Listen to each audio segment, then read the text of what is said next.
Good afternoon, everybody. Many thanks, Secretary Yelling, for your words.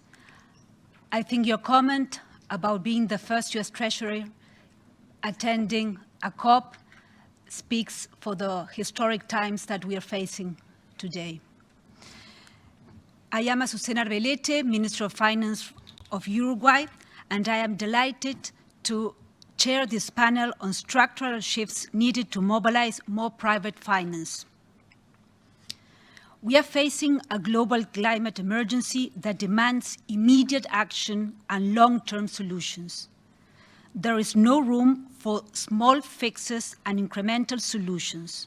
The truth is we need transformative change. Emerging markets and developed countries, we will need $1 trillion in additional investment annually for decades to build green energy and climate-resilient infrastructure. Yet, we seek sustainable pathways. As we seek sustainable pathways, our public sector balance sheets will be constrained in this post-COVID-19 world. I am fortunate today to have a fairly unique perspective on these trade-offs, since I'm wearing two hats at the same time. I'm not only Minister of Finance in Uruguay, but at the same time, I'm chairing the Development Committee of the World Bank and IMF. Given the scale of the task at hand, I think it's essential that we need to walk the talk. What we need to do is to walk the talk. Announcements and commitments without action and accountability are mere words. This means at least two things. First, developed countries should strive to fulfill their commitment on deploying the pledged resources, including grants, to developing countries to support them in meeting their climate goals. Second, recipient countries, we need to show that we really mean it when we say that we care about climate change. For this, we need credible action. So I intend to use my role as Development Committee Chair to underscore these points and to put forward practical proposals for how this can be achieved by using the power of financial incentives and financial innovation to reward sustainable policymaking. To do this, we need to link the cost of borrowing of countries with their success in meeting climate targets under the Paris Agreement. In particular, countries that live up to their commitments and show good environmental performance should pay lower interest rates, freeing up money to achieve ambitious goals.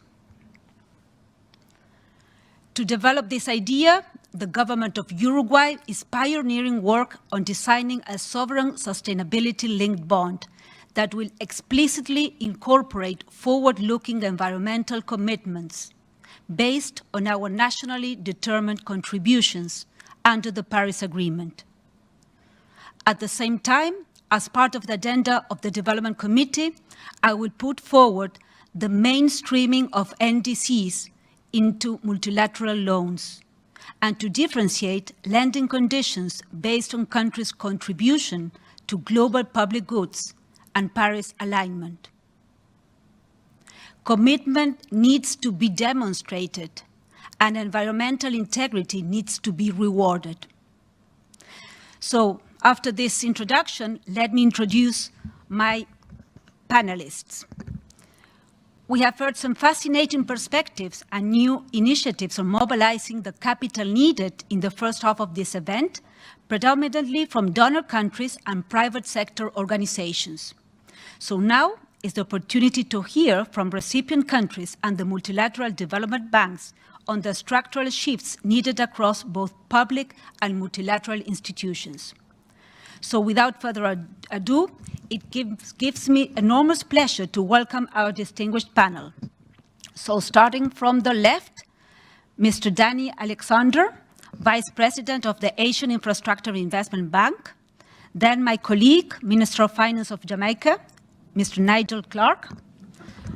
From the right, President David Malpass from the World Bank, And next to me is sitting Mrs. Odile Renaud-Bassot, President of the European Bank for Reconstruction and Development. I apologize for my bad French pronunciation and bad English pronunciation as well.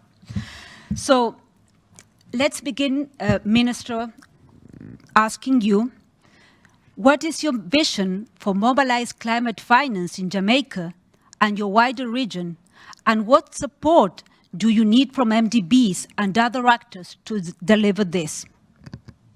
Climate finance can play in green growth, creating jobs and reducing poverty in parallel, provided that the necessary technical support and funding is in place. Then we heard from the MDB colleagues on the actions they have put in place to date and how they intend to step up over the coming months and years. Mr. Malpass talked us through the intention of the bank to develop innovative investment platforms to crowd in new type of investors into emerging markets and developing economies. Mrs. Renaud-Bassot highlighted both internal and external challenges to mobilizing finances, commented on the importance of this new money or new issuance of the presence of the bank in that regard, and commented on there's no single solution, no size fits all in this topic. Finally, Vice President Alexander drew attention to the importance of local capital markets and the role that multilateral development banks can play both in terms of providing expertise and absorbing risk.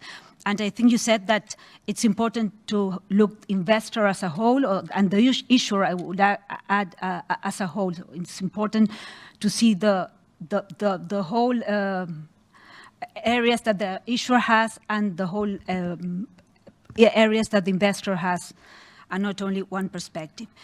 I think that a common thread that run through all this reflection is the importance of collaboration, as was said and focused by Alexander at the end.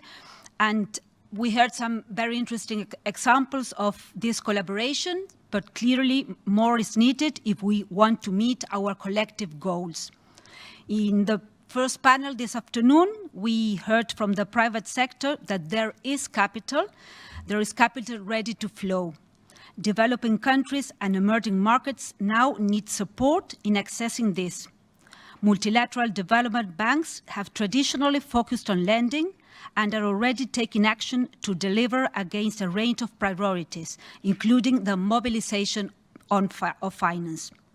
But in terms of future collaboration, it will be vital to establish exactly how the multilateral system can mobilize finance that is substantially more private. I look forward very much to accelerating this collaboration and furthering this crucial roadmap as part of the agenda in the Development Committee. So thank you again to all the panelists. And now I will hand over the floor to my colleague, the Minister of Finance of Egypt. I just wanted to be sure he's in the room.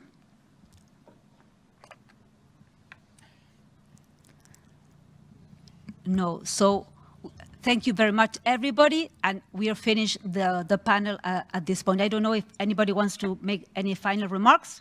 Okay, thank you very much. Thank you. Thank you.